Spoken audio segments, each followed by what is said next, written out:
my first thought of somebody having cancer is that they're gonna die. So it was just like, oh my God, I'm gonna die. My name is Nazea Twiggs, I'm 15. And I like playing video games, I guess.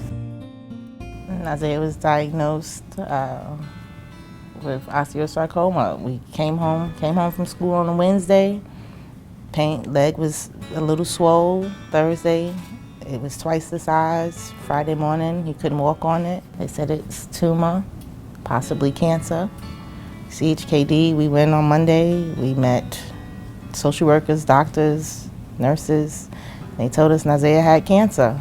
So I was just like, wow, am I gonna die? And so that just took a lot of the spirit out of me. So wasn't talking, wasn't eating, wasn't going outside, just sitting in the house all day.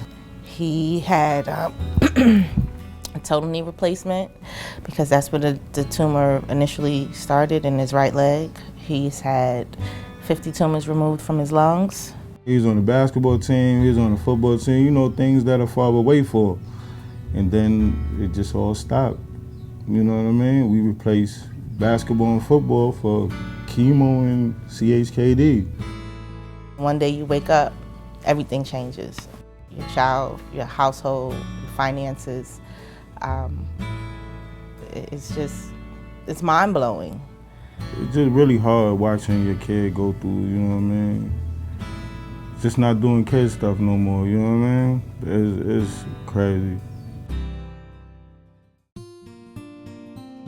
I honestly felt like at a complete loss, because here's this kid with this progressive metastatic osteosarcoma who is, you know, potentially nearing the end of his life, and I am taking over his care.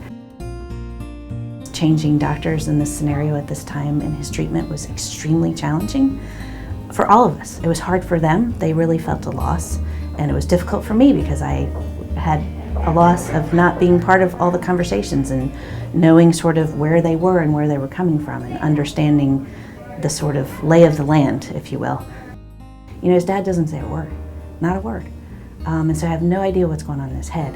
And you know he's sitting there thinking and he's just in agony, but he won't actually share how he feels. I knew we needed to have the conversation and what the conversation was about and, you know, what was going on. We definitely needed to have the conversation, but I was totally against it. I failed to tell Nazea the extent of his diagnosis. I actually failed to tell Dad also. So I called Darnella and I said, you know, there's this game that like we'd like to come to your house and play. And I know that sounds completely crazy, but you've got to trust me. You know, she mentioned it to me.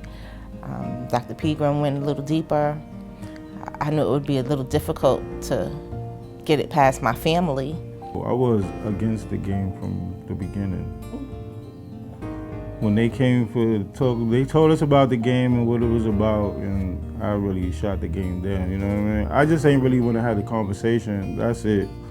But, you know, with encouragement from Dr. Pegram and Miss Audrey, we set a date to come over here in the comfort of Nazea's home.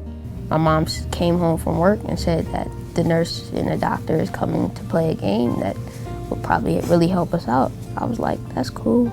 So we just divided the cards up and put them out on like an ottoman that was right in front of him. And then we all had to take a card and we just went around the room with the questions.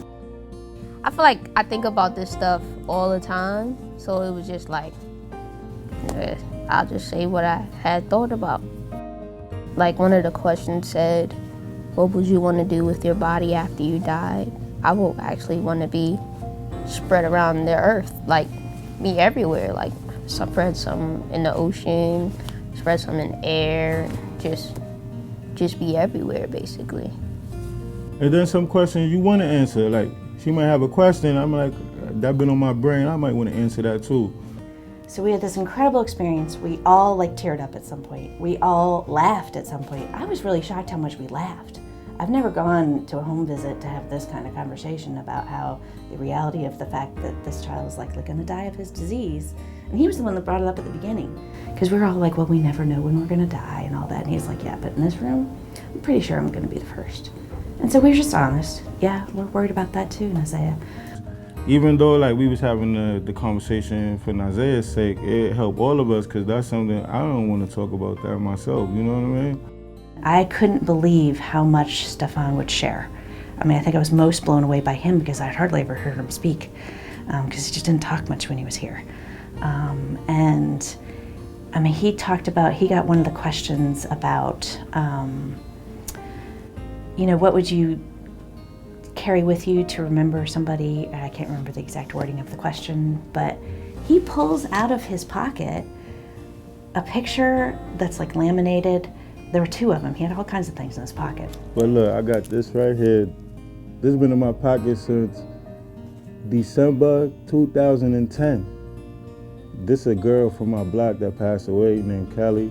And I got two of my dad that passed away too. So, you know, that's what it was. The question was how would I, you know, remember Nazea? And I was like, he'll be with me every day, you know? And then I showed him that. That was really surprising him. He so cares about his own dad that he carries around a picture of him every day of his life. And I think for Nazea to watch him and be like, I'm not gonna be forgotten. That was good that we talked about that, so now we know. The game allowed us to have conversations that we wouldn't have had prior. Even though the conversation was a bad conversation, the game make it comfortable. And I think playing the game for his family really made them focus on living and focus less on trying to do everything possible to get rid of the cancer. Now they still focus on that, but it's not the primary focus. The primary focus now is about him living his life. Yeah, it was a lot easier just kind of, I guess, coping what was going on, that if this does happen, they'll know what to do. Well, like I said, out of everybody, I shot the game down from jump. You know what I mean? Like, not because of the game, just the conversation. I didn't want to prepare to have the conversation. I didn't really want to have the conversation with him, you know, not at that time. It was just a lot going on, you know what I mean? But the game really, it helped a lot. I learned more from playing that game with that family than I've ever learned, honestly. And the conversation I've had with the family is incredible, absolutely incredible. And then it let me know how to take care of it.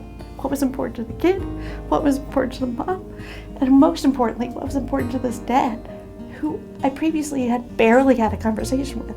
And the fact that they're willing to share all that, you know, with their kid's doctor, you know, who's from a completely different background, different race, you know, and that they weren't threatened by that was fantastic. One of the best experiences ever of my career.